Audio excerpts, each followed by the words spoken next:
It has been so long since I have talked to myself, I'm going a little bit crazy. uh, it's been a while. I think I filmed the last video,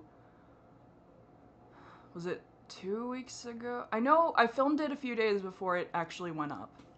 And the snowflake video where I make snowflakes and talk about, man, I don't even, what was I talking about? Stuff. Oh yeah, I was talking mostly about like my issues with perfectionism and how that keeps me from doing things that I want to do and things I love, and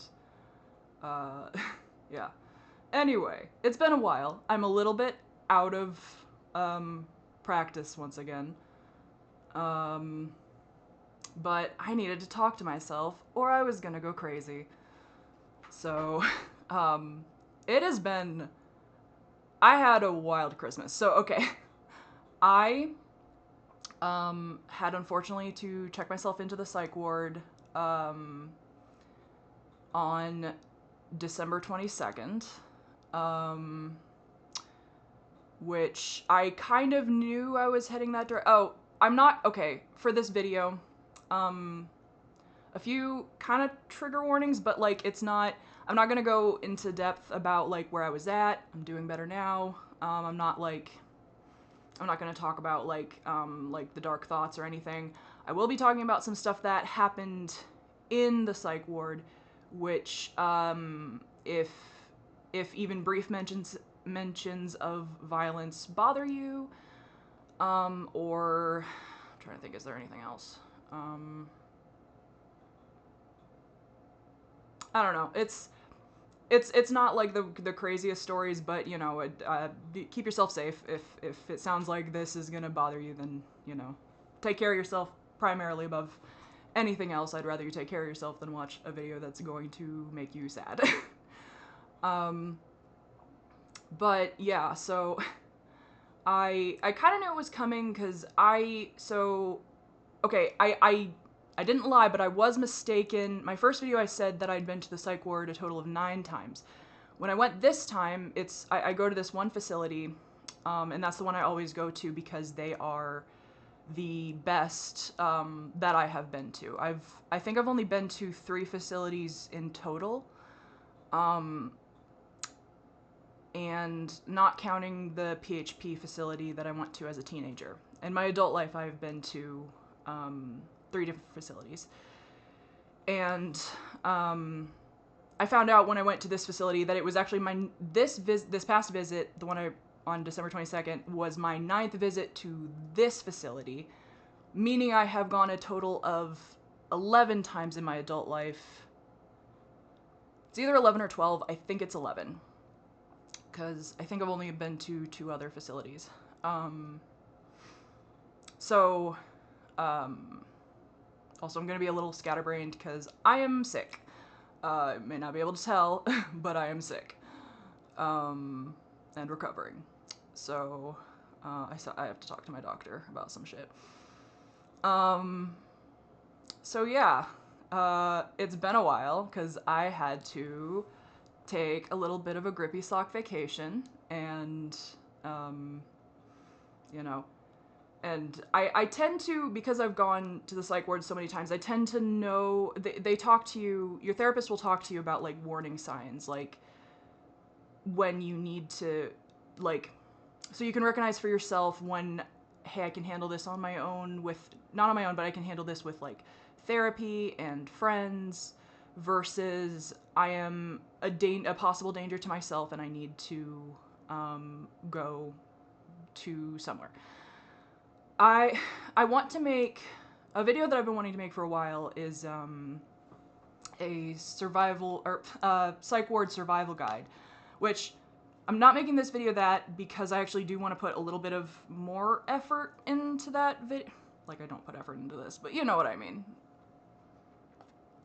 I want to put a little more effort into that video. Like, I want to like write shit down, make sure I have everything so that I don't like forget a piece of information. Normally I just kind of turn the camera on and start talking.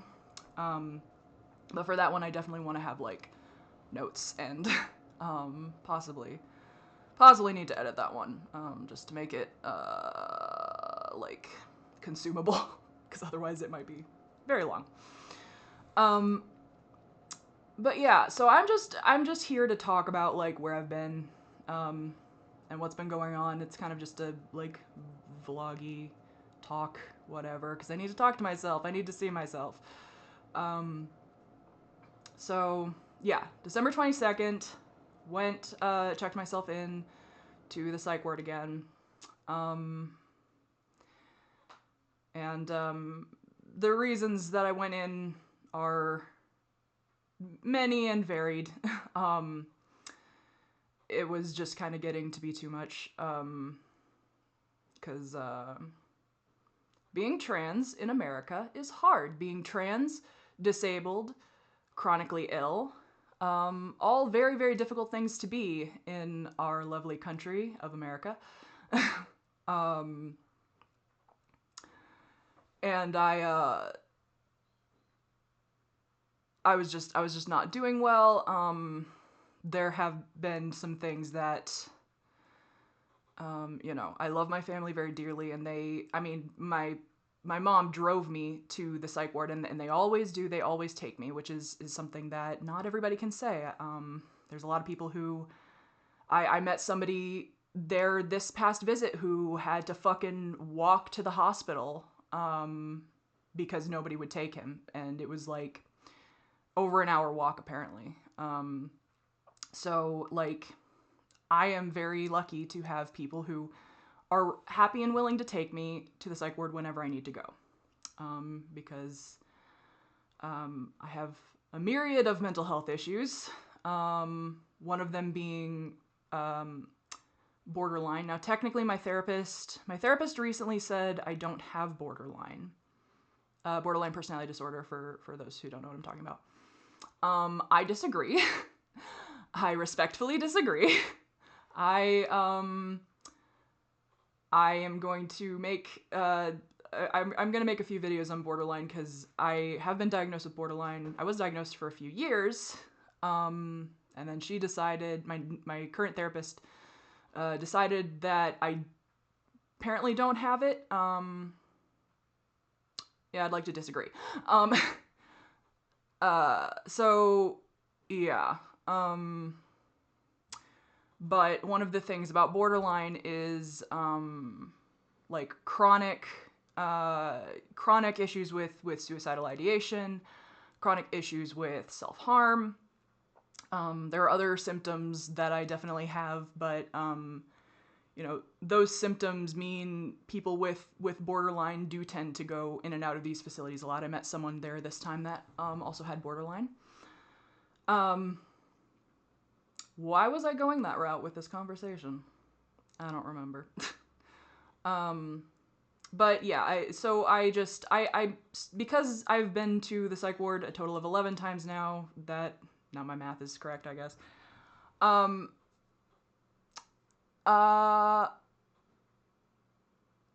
know, I know the warning signs of when to go, and one of the things that the psych ward allows me, and I don't go for this reason, you know, it's not a vacation, right? We joke about grippy sock vacation, but like, it's not, you know, I'm not going there for fun. But one of the things that, I do get when I go to the psych ward is I get a bit of time to be treated as David, and I get to be a man, and, most of the patients see me as that. Actually, something that was really cool. So the facility I go to, great facility.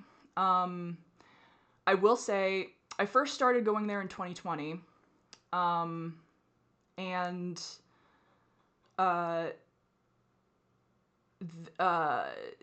they're very queer positive. There's still some issues because in any medical system, it is difficult to be trans. It's difficult to be trans in any medical system you go into, because they have to have your legal name and your preferred name, and it gets confusing. I understand it's bullshit, but I also understand that we just don't have the systems in place right now to make that an easier situation to handle. So, but aside from just the inherent paperwork of somebody will at some point dead name me just because they're reading my name off a list and they don't know, They do, you know, refer to you as your preferred name as much as possible. The patients are often very accepting and very inclusive. I have yet to meet a patient that was like so blindingly transphobic that it became a problem. You know, I've had weird looks when I say my name is David, but anybody who had an issue with it, luckily, was silent about it, which is all I can ask. So, but this time, in the past, I've been asked when I say I'm a trans man, they say, "What do you prefer for a roommate?" Because that is a little bit of a complicated situation at this facility. There are 2 to a room, so you will be sharing a room with someone. And this is the first time I actually had a male roommate, because in the past it's been like I have some trauma with I have some trauma which makes me sometimes hesitant to room with a male roommate, because you never know who you're gonna get. You know, it could be somebody who's totally cool and chill, and it could be somebody who's not cool and chill. And luckily this time, the guy was really sweet, really nice. He totally understood, did not make a fuss. You know, everything I could ask out of the situation. And what really struck me, and this has happened a few times as I've kind of discovered my trans identity and like started to move through life as a man, is I have these certain moments where something feels right, like it clicks into place. So the last time I went to the psych ward there, I had a trans feminine roommate, which they roomed us together because it's like, okay, it's 2 trans people, and like that makes sense. And that was affirming in its own way to just be, you know, we are both trans and we're sharing like a room. I'm not sharing a room with a cis woman saying like, oh, I'm a cis woman as well. Because it can feel kind of,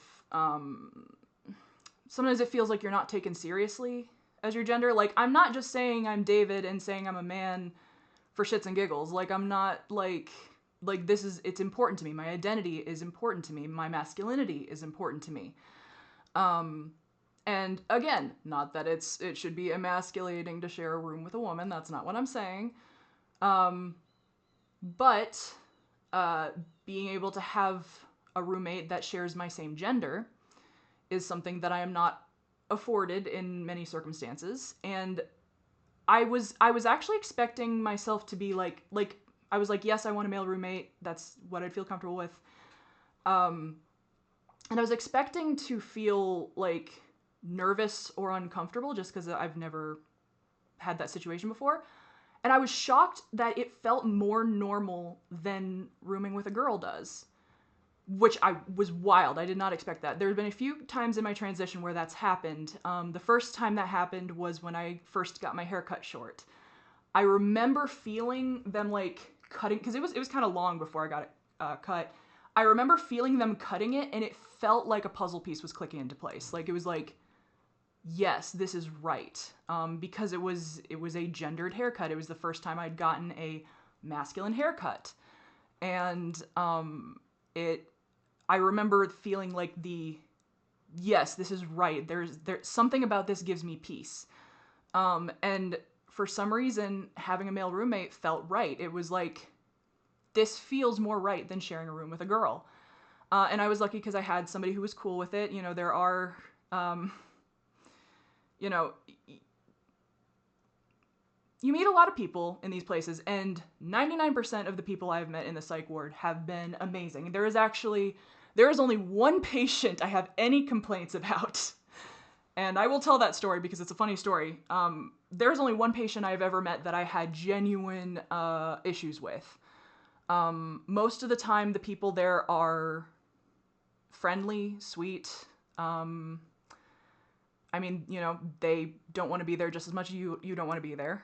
And while I have seen patients have moments from time to time, you can also understand why, because usually, I mean, you're not there for fun. It's a psych ward. So usually the patients have, I have seen a few patients have moments of losing, you know, losing their shit a bit. That's kind of a rough way to put it, but you know, having a moment of emotional dysregulation and intensity. And even then, most of the time, like, I can see why it happened or whatever, and the patients are usually fine later. You know, it's a very normal place to get frustrated, normal place to get a little bit overstimulated or overwhelmed, and, you know, a lot of them have a lot of shit they're dealing with in the real world outside of the psych ward that are just terrible situations, like god-awful situations. And so I really don't begrudge most people who have moments, except for this one patient. There was one patient I had an issue with. And I will tell that story because it's funny. But yeah, so that was cool. Like, I had a male roommate and he was totally cool with me, didn't have any issues. You know, recognized my gender identity and respected it immediately, which more than I can ask for.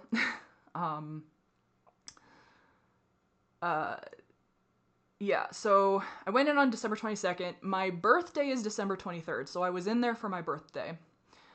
And I am 29 now. So close to 30. Let's hope 30 is good. I need to do something special for my 30th birthday because I kind of didn't do anything this year for my birthday. But I should have brought. I did actually. I did get some cool presents though. I should have got them. Maybe I'll show it on a short or something. I don't know. I got a couple cool presents that I'm really excited about.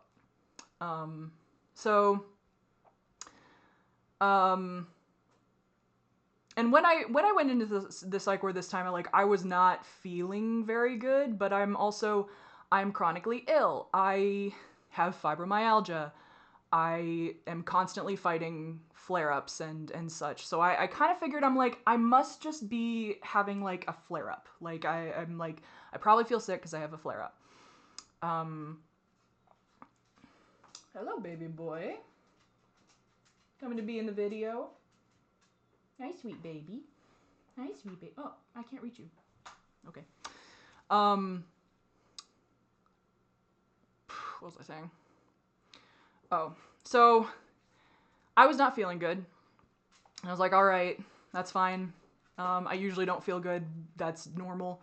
And honestly, usually being in the psych ward for a bit helps because, and I want to do a more comprehensive video on the psych ward.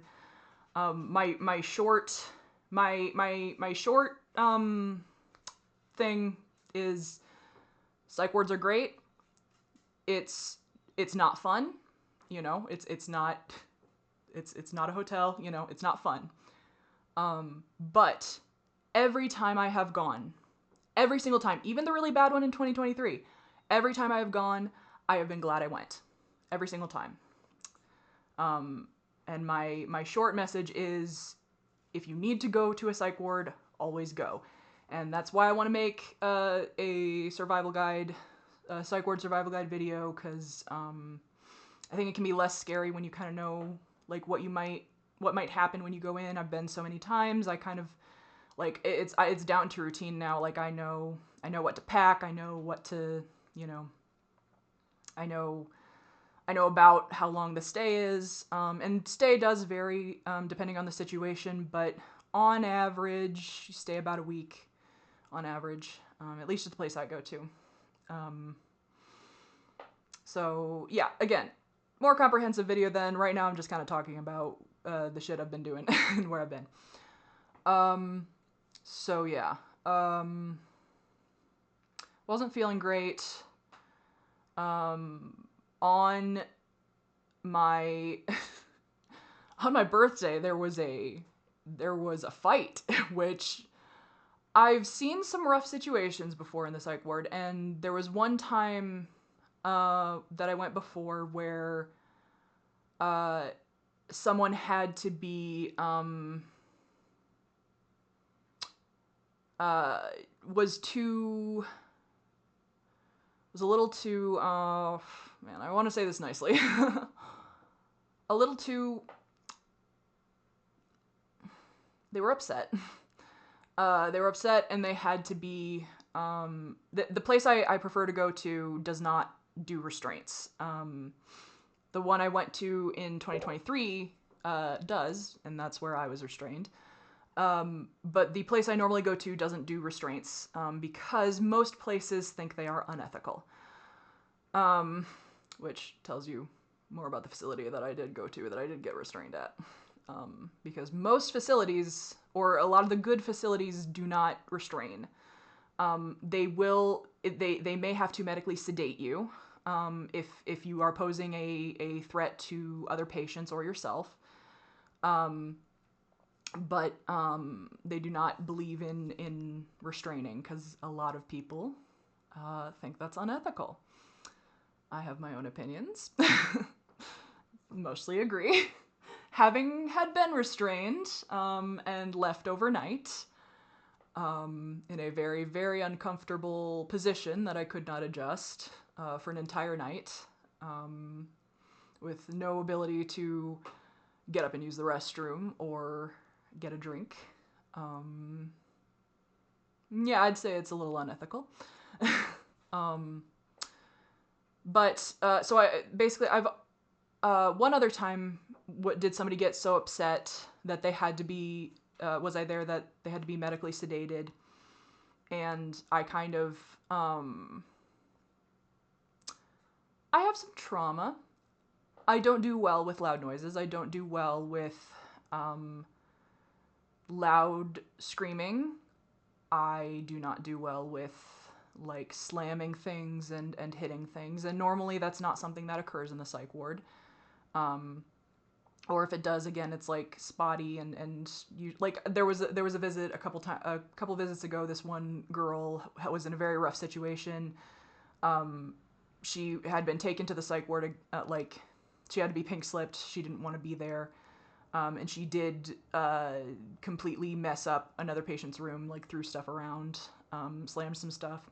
And she was a very sweet, like, very nice girl, like, after she kind of got that out of her system, because she was just in a rough situation. But, you know, that happened. But, like, again, it's not super a lot. But yeah, when this other situation where this guy, he like started screaming, and he was like kicking. He actually broke his toe because he like kicked the wall so hard, and he had to be medically sedated. And I kind of panicked, and I started freaking out, like hyperventilating and catatonic and all that stuff. And a very lovely nurse helps me calm down. I remember the way she brought me back down was, it was when I was still dating my girlfriends at the time, and you know, she just held my hands and she said, you know, think of your babies, think of the kids, and that helps bring me out of it. But this time, there was a full-on fight, and I've never seen, well, okay, I've seen fights before in like middle school. Like I have seen a few fairly intense fights, but this was the first intense fight I'd seen as an adult. And I'm not gonna lie, it freaked me out a bit. This one girl, which apparently she has been known to start fights. Apparently, a lot of times the people you see in the psych ward, there's like, well, okay, I'd say most of the people you see in the psych ward, this is their like first time. And then there's a smaller number of people who've been in there like 10 times, like me, just been in a bunch. You're either one or the other. It's either your first time or your millionth time. There's like, for some reason, there's like no in between. There's like not many people who just go like twice and they're done. It's you either go once and then that was the one bad time you needed it, and then there's people like me. But yeah, I was at like the dinner, we were at dinner, and it was two girls, and they had been like kind of arguing a little bit before, but it wasn't anything like really intense. Just mostly like one girl was kind of the other girl felt like the one girl was being annoying and stuff. And then all of a sudden, like, girl A goes to put her tray away, and then girl B like just comes up behind her and like grabs her hair and just wham right in the eye. And that was when I looked away, because I was like I don't want to see this. So I unfortunately panicked. I went I I like head down, hands over my ears, and just like started like shaking and hyperventilating, and I was like trying to like plug out the sound because I didn't want to hear I didn't want to hear that. There was a lot of banging of tables, a lot of yelling, and I actually thank God for these two other patients, because they apparently the people, you know, they're called PCAs. I think it stands for like personal care assistant, but it's weird. Like, they're not a personal care, like there are babysitters. Like, they make sure we don't kill each other, like this. And they apparently called for evacuation. I didn't hear because I was on another plane of existence. And these other two patients were really kind, and they grabbed me and made sure I got out. And then I went to bed early because the adrenaline kind of, you know, is my voice already kind of going? I'm having an issue with my voice, and I don't know why. Really hoping it's not permanent, because, you know, I like making YouTube videos. I would like to make more. I would like to sing again. But something's going on with my voice, and I'm not sure why. I'm gonna try to see an ENT and try to keep this video reasonable, but I don't think that's gonna happen. I think this video is gonna be what it is, and then I just won't make videos for a little bit to rest my voice again. But yeah. So that happened, and then the girl who got hit just had a huge like black eye, and she did press charges. She wasn't going to, but then it was kind of like this was not the first fight the other girl had started, which was kind of one of those things where it's like, yeah, if this is a habit, she does need to, you know, so. A girl who got punched in the eye is pressing charges. So that was a wild Monday. And then that night, there was also like a thing. I mean, when something like that happens, it always, you know, nobody feels great after that, right? Like, everybody's a little dysregulated after that. So, a couple other patients got into some arguments with the nurses. There was also a code violent on another ward on the same day, which we don't know what happened there, but okay. 2 on 1 day. So yeah, and so then there was like a huge argument between some patients and the nurses. That night I was in bed coming down from adrenaline, so I heard the screaming, but I was just like, I'm not gonna go out and see what's going on. I'm just gonna sleep. I'm just gonna go to bed. And then the next day, we had a code blue, where a patient fell and cracked her head open. I think she was conscious when they took her away, from what I heard. But, you know, blood all over the floor. So it's like...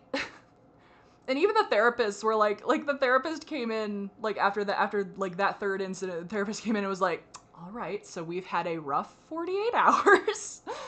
And even he was like, yeah, this is a lot even for a psych ward. Like, usually we have had so many codes happening in the past 48 hours, and, you know, it wasn't just our ward, apparently a couple of the other wards were having some issues too. So, because where I go, there's three different sections. There's Sunrise, where I go, which is mostly that's mostly just like if you've got depression, you know, feeling suicidal. Then there's Meadows, which is more of the like psychosis based issues. I have been on that ward a couple times. It is a bit more difficult, just because you know, you can run into people who really don't know where they are, and you know that's difficult for them. And then, you know,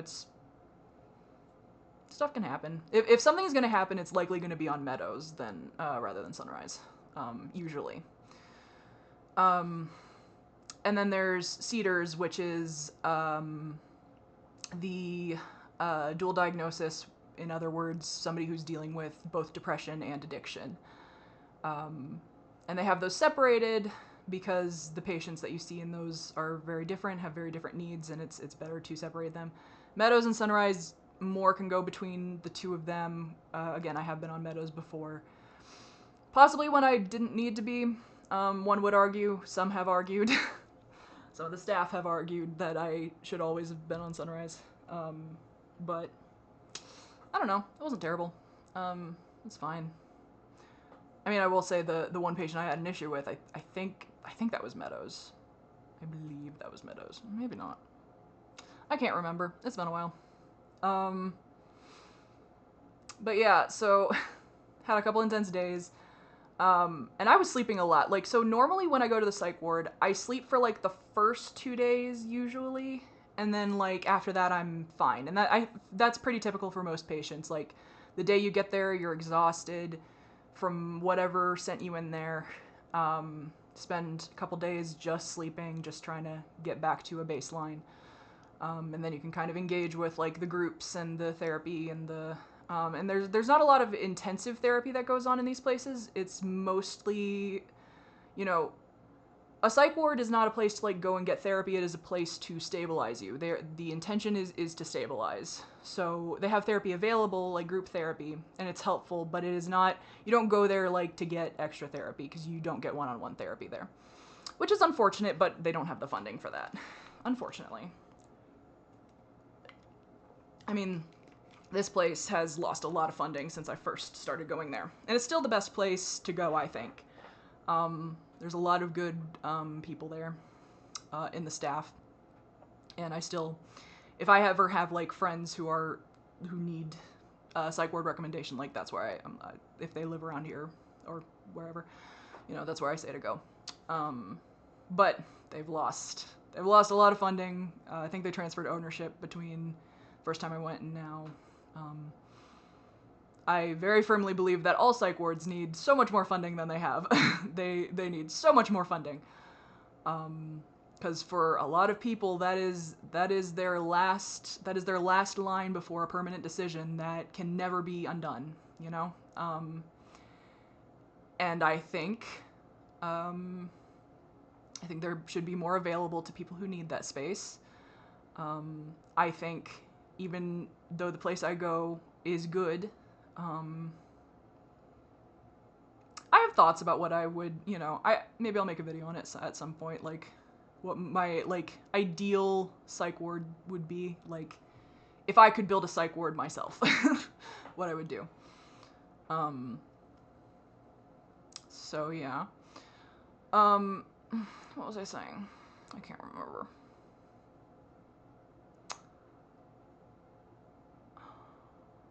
Oh yeah. So I was noticing, like, I slept basically through all of Christmas. I slept, like, pretty much the whole day. And I was feeling like I wasn't feeling good, and I was like, it must be just a flare-up, I guess. Just really tired, not feeling good. Funny story, so when you go to the psych ward, they do take a urine sample, because they just need to check that you're not on anything weird that sent you in, because, I mean, that sometimes can do it if you Some people have like a bad acid trip and then, you know, they end up there and they need to know if you're on anything because if it's something that you consistently use, then you would go to Cedars and be treated for, you know, whatever's in your body so you don't suddenly, you know, they need to watch you basically because having drugs and then suddenly not having drugs can be really detrimental. And sometimes people are not always truthful about what they're on for various reasons. So they do always do a urine test. They're not gonna send you to jail if you. This is an important thing. They will not send you to jail if you have an illicit substance in your body that is not legal. They just want to take care of you. Their job is not to send you to prison. So it is really important to be honest about what you are on if you happen to go to a psych ward. They're not gonna send you to jail. They just want to know what's in your system so they can keep you safe. That is all. That is all their job is. So always be upfront when they ask you, have you taken anything? Have you been drinking? Have you whatever? Always be honest. They need to know for your safety because you are about to be in a facility where like you can't leave and go to a doctor if you're sick. Like if you're sick, you need to tell them, and they need to know. And if it's because of drugs, they need to know that too. So it's a judgment-free zone. It's shockingly they know like the kind of people they're dealing with. And I'm not saying the kind of people like bad drug users. No, we're all going through a fucking hard time, and you know when you're trying to survive, sometimes people choose to use drugs, and that's not something to vilify anyone for, and that's not something to look down on someone for. They were using the tools they had to survive. And a lot of them understand that, and they will not judge you. But you gotta be honest, for your safety. Anyway, so they take a piss sample on the first day, they always do. And the primary reason is to check for drugs, obviously, but also they check for other things. I gave a piss sample Sunday, and I did not find out until Friday that apparently I had a very concerning urinary tract infection, which, I will say, borders on medical malpractice. I am a huge stan of this place. It's done a lot for me, a lot of good for me in the past. They did leave me for about 5 days with an untreated infection. That I have finished my antibiotics now, and I do not know if it's gone. I still don't feel good, and I mean, obviously, like my throat stuff has nothing to do with that, but like, I'm still not well, and so that's something I'm kind of annoyed by, and not normal, and also not, I think the reason we didn't figure it out is I didn't, you know, because if I had complained about symptoms, they would have done something, but I was just like, yeah, I feel sick and in pain, that's normal. I always feel sick and in pain and tired. Excuse me. Ugh. Yeah, so I'm like, I always feel sick and in pain and tired. So I didn't catch it. I didn't know that was the reason. So, and then on like the last day, they're like, oh yeah, you have a really bad infection. It's like, cool, great, happy. But I am feeling better in a lot of ways. Not physically, but like emotionally. A lot of fun people at the psych ward. This time we had a good group. It always is interesting to see what group of people you get when you go.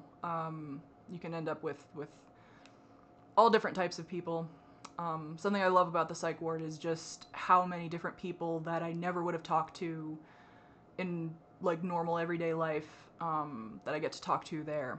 You know, I've met just every type of person there, and you know, I think a lot of people have a specific idea of the type of people that you meet at psych wards, and that specific idea, I would say, makes up about 1% of the patients that I've seen.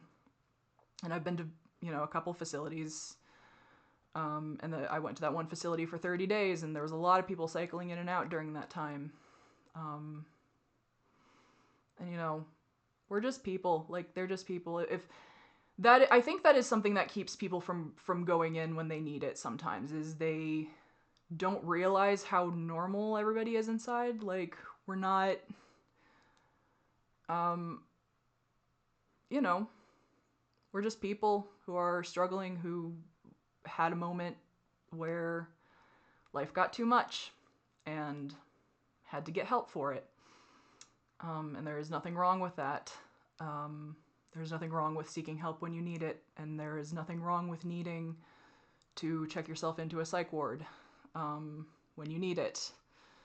Again, despite my one really bad visit, and then this visit wasn't like the worst visit, but it was a little like, it was a bit rough. I've never regretted going in.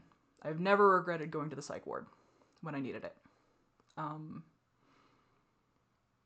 You know, I have always been glad I went. So that is my disclaimer for, again, more in-depth video at some point. Not going to make any promises about when, but at some point. Right now I need to take care of a few things. I've been needing to clean my room for forever, and I finally got started on it, but it's a disaster. So, gotta be working on that this week. And then I got other shit. I gotta call my doctor, figure out what's going on with my voice, because I don't know why it's been a few weeks of my voice having an issue, and I don't know if it's just something I'm sick with, or if I did damage to my vocal cords, which better not be. It better not be. My vocal cords better be fine. Better be, but nah, I don't know. Oh, I should tell that story about the one patient that I did have an issue with. So in all the time I've been there, I have met patients who have caused a fuss. I have, caused a fuss. I hate saying it that way because, like, God, we're all going through a rough time in there. Like, I feel like having a moment every now and then should be allowed. Some people are going in after a failed attempt, and it's a hard place to be after a failed attempt, which is why I would encourage you, if you think you're going to attempt, go to the psych ward. You will not regret it. I don't think so. It is better to go before you do anything, because I guess I am talking a little more in depth than I thought I was about suicide. So sorry. Please take care of yourself. Don't trigger yourself by listening to me. Going after an attempt is always more difficult. You should still go. If you have made an attempt, you should still go. But if you can catch it before you actually attempt, that is the ideal window to go. Because an attempt takes a lot of energy out of you, and having to deal with paperwork right after that, not fun.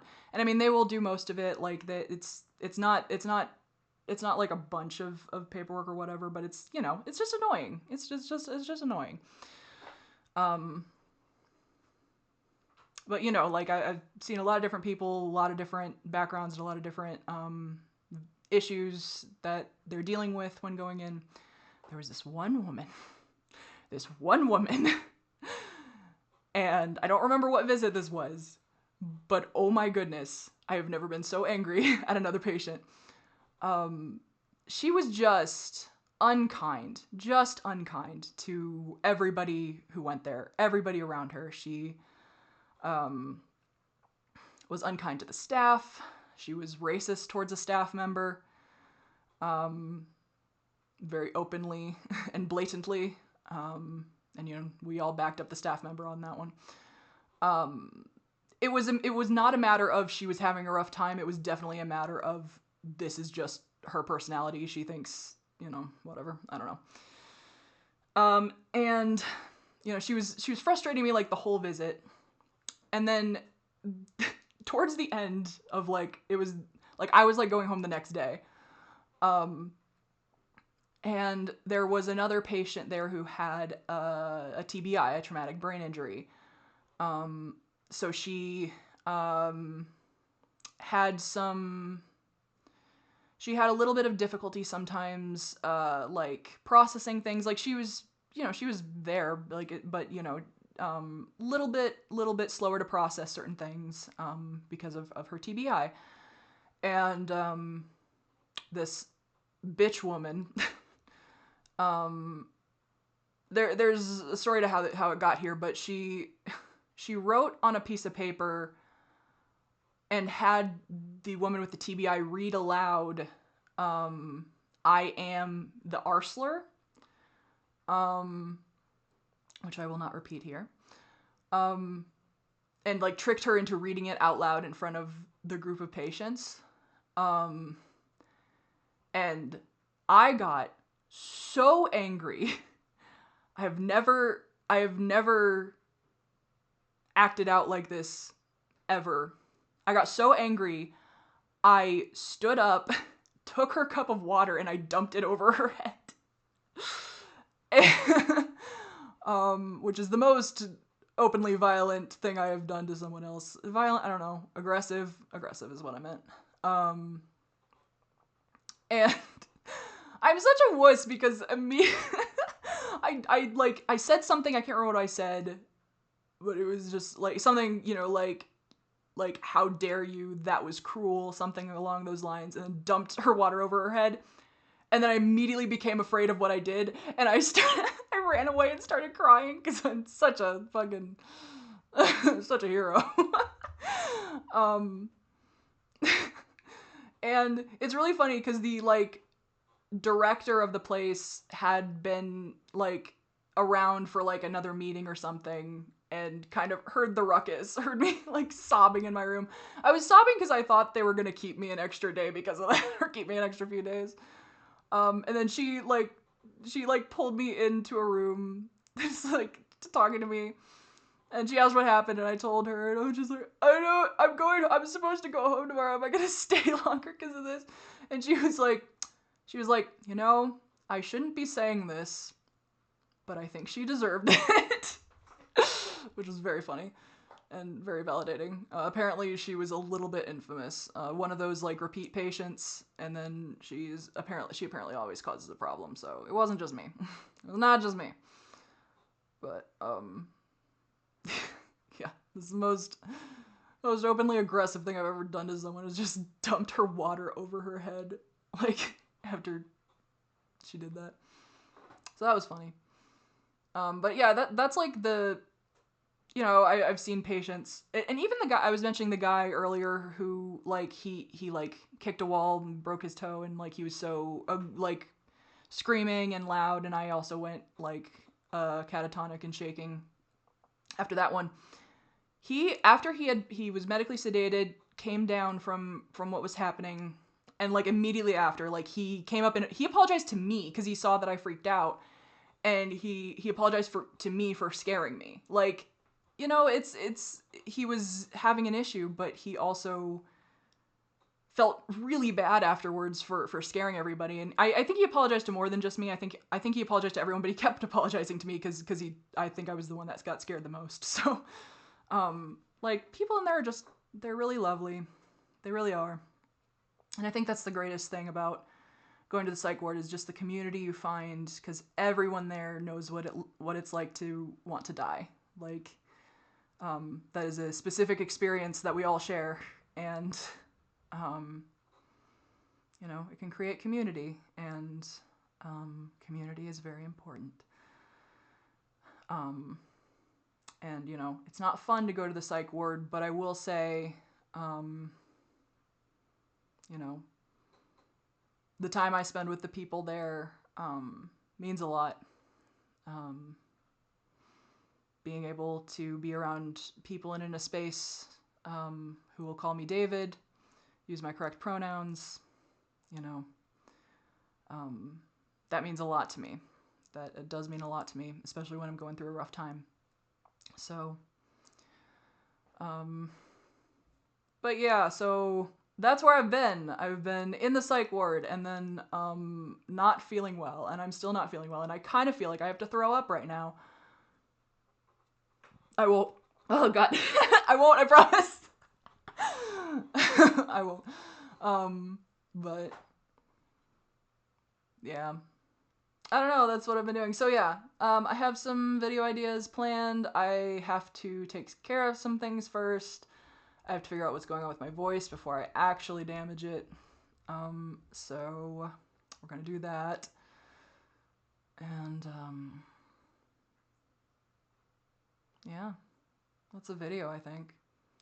How'd your Christmas go? How'd your well, I guess I don't know if if you had a birthday in the time or not. I did, but yeah, how'd your holidays go? How'd your New Year's go?